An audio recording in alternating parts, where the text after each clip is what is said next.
kept dragging my clothes. She kept fighting me. Like, even the police people, everybody was just begging her. She still refused. She was like, hey, that child, I have all the money she paid me. And nothing, like, there's nothing this woman did not say. God, I was so embarrassed. Anyway, so this is afternoon and welcome back to my YouTube channel. Thank you so much for coming. My name is Lolo and I'm very, very happy to have you here, okay? So in today's video, I'm going to be narrating my experience with one of my patients. In case you've seen the video already on TikTok, on my Facebook channel, then I think maybe you have a better understanding after watching this video. So this is what happened. I have this very patient. I met her like around May. I met her around May. So when she came to me, she told me she was trying to conceive, and she's been trying to conceive for like 4 years. So I asked her about her period. She said her period was regular. I asked her a lot of questions to at least get a clear picture about her, which she told me. So I asked her about if she has run any kind of lab. She said yes, that she has run some kind of lab. So I asked her to send me the lab result. She said she doesn't have it again. I said, okay, if you don't have it again, can you go ahead and like run another lab? She said that is extra expensive. But that she remembers very, very well all the things that the doctor explained to her about 2 weeks ago since she ran that test. I said, okay. Moreover, this one has been my very good friend on Facebook for some time. So after telling me that, you know, she insisted. I really, really tried my best. Before you come back to blame me, I really, really tried my best to get that result from her, but she didn't. Now, I have this particular method of treatment that even without the lab test, when I give you that treatment, from the things that will happen, I'll be able to tell what exactly is your problem. Do you get? So that was how I decided, okay, let's use that pattern of treatment. So she told me about the block tube, and her period is usually very black, and you know, all those other details. So I sent her those medicine, the herbs. So when she got the herbs and she started up with the treatment, remember, like I told you, there are some certain things that I'll see. I'll be able to tell what is happening. So the things I expected to see, I did not see. You know, like, for example, the discharges. You get it, like from the block tube, there should be discharges. Now, those discharges, like, tells the color, the texture can tell a lot of things about this person's inside, the womb and everything.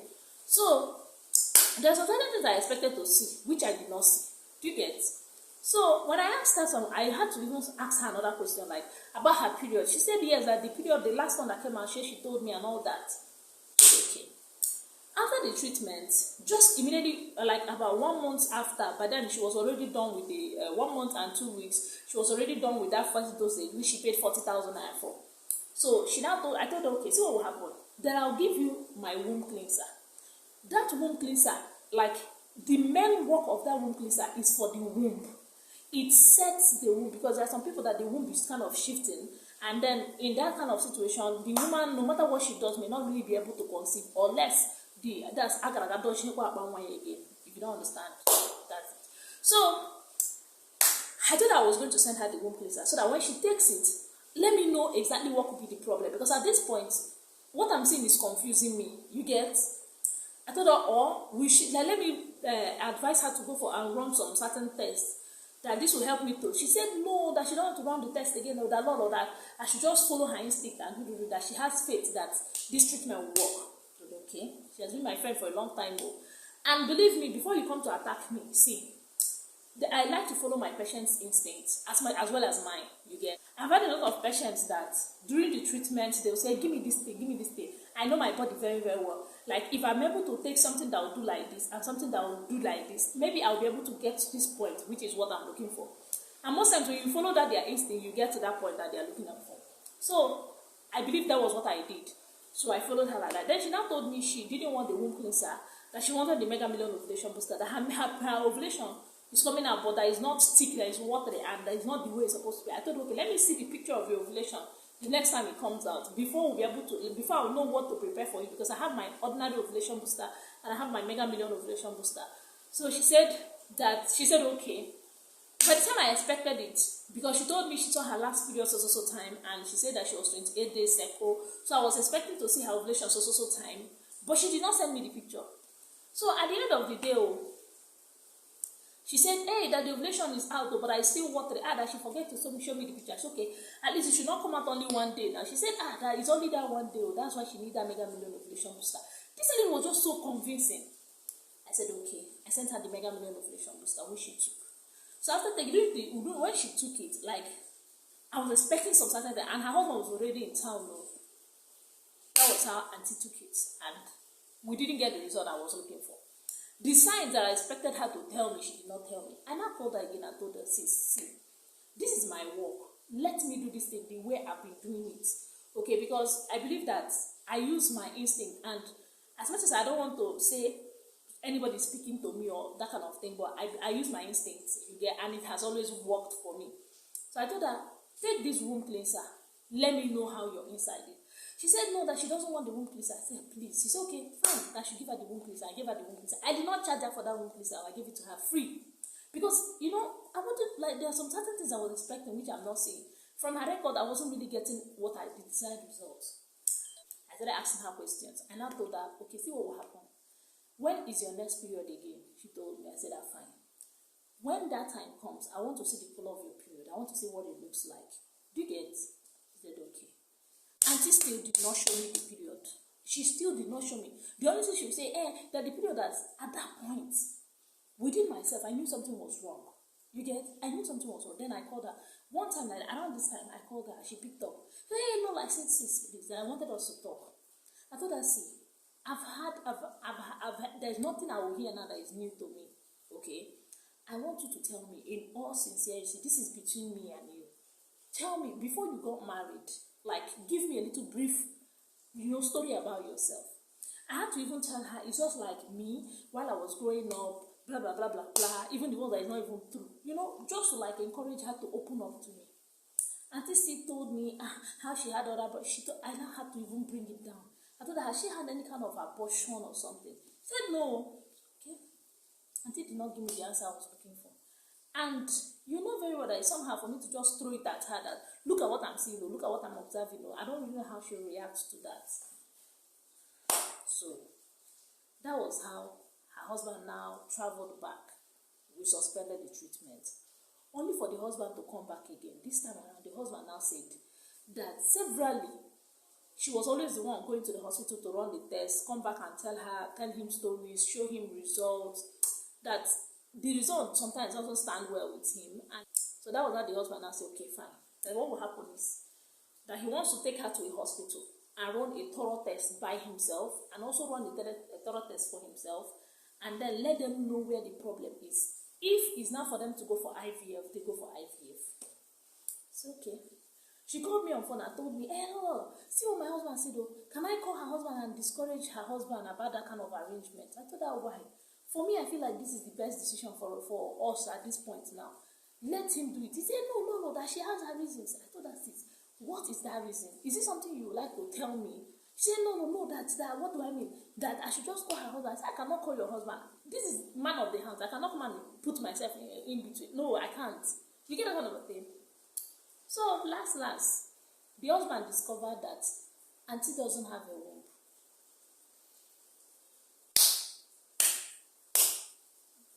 I don't know. I didn't know about it. Auntie doesn't have a womb.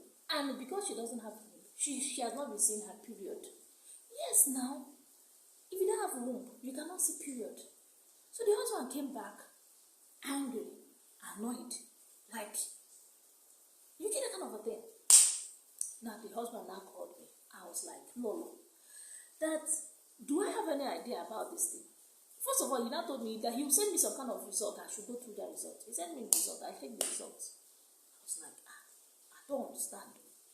But then I knew my mind had been telling me something like this. But is this true? Is it a prank or something? The husband now called me and told me, see, Lolo, that my friend doesn't even have a womb.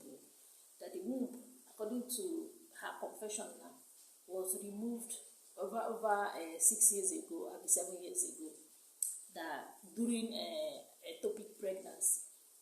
And I told him, I don't understand what the connection between ectopic pregnancy and the womb. He said that is what she told him. Now, after they quarrel and everything, presently she's in her mother's house. She now called me. But before she called me, I was in a dream. I had this dream, and in that dream we were at the police station. She was fighting me. She was on my neck. She was like, that I did not cover for her, that I'm very, very wicked. You know, that kind of thing. She was fighting me seriously in that dream. I woke up. I decided to call her, and I called her phone. I told her, sis, how you doing? She said, no, that she's there. That what we should do, that she's just there. Okay. I told her, sis, do you know you fucked up? She said, how? I told her, yes, you fucked up. A lot of women have one cockroach in their cupboard. I said what I said. If you don't agree with me, leave it. She now told me, I told her, why did you hide that kind of thing from me? At least you should have told me. If you had told me, I would have given you a better advice. I might be younger than you. Quite alright. I might joke a lot. Sometimes I say things that you not really see me as a serious-minded person. But when it comes to upstairs, I am wise. At least God has given me that wisdom naturally. I did not buy it. It's not from reading books. It is natural wisdom. I told her, I said, do you know how many women, even wealthy women that I cannot stand before them and talk natural, normal, that call me on phone and seek for advice? How much more you? I said, you'd have told me. If you had told me, I would know how to handle it. That was how Tina said that I told her, and you were drinking herbs. How did you even, do you know you were even putting your life in danger?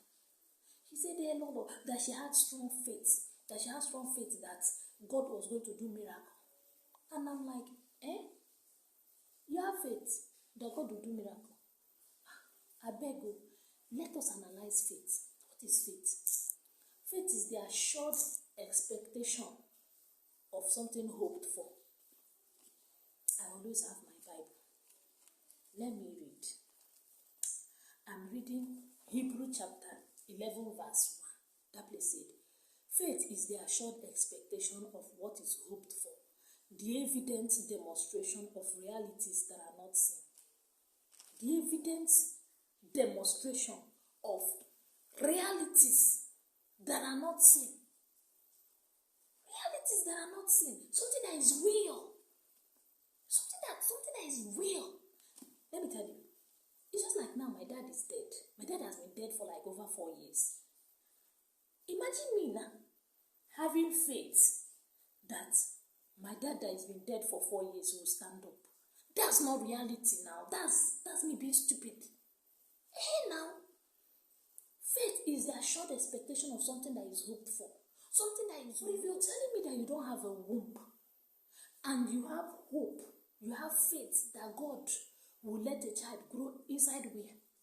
No, where would the child grow? Let's be realistic now. Let's stop making fun of ourselves. If you're trying to conceive and your womb is there, it's just that your tube is blocked. You get? And you have faith that tube won't block. It is very, very much like real. Like God can do it for you. But if you're trying to tell womb that is removed, thrown away, decay, that God will now, that your faith will make child to grow, that's not true now. That's not true. Okay, let's read James. Let me read James. So, James chapter 2 verse 17. It now says, so too, faith by itself without works is dead. Faith by itself without works is dead. You get? So, that is not faith. And believe me that this thing is affecting a lot of people. I had a patient that was supposed to have surgery, deliver her baby through surgery, and she said no, that doctors are wrong, that she will not do her baby through surgery, that she has faith that her baby will come by herself. When you are 52 and it is twins, the husband kept calling me until we had to beg. She said her pastor told her that if she go for surgery, she will die, that she should not do surgery, that she should have the baby by herself. At 52, that pregnancy was even a miracle. Finally, they now did the surgery against your will, and you survived it, and your baby survived it. I did not have any fight with any patient. I've never had any fight with any of my patients. It was just in my dream that we had that fight. But now, presently, we are still pleading with her husband to forgive her. The husband was like, and this woman did not tell me, and I've been spending so much money. You get? It's fine. Anyway, guys, let me hear what you have to say under the comment section. Thank you so much for watching this video. I'm sorry this video last night became long, but I really appreciate each and every one of you, okay? Do have a good night, rest.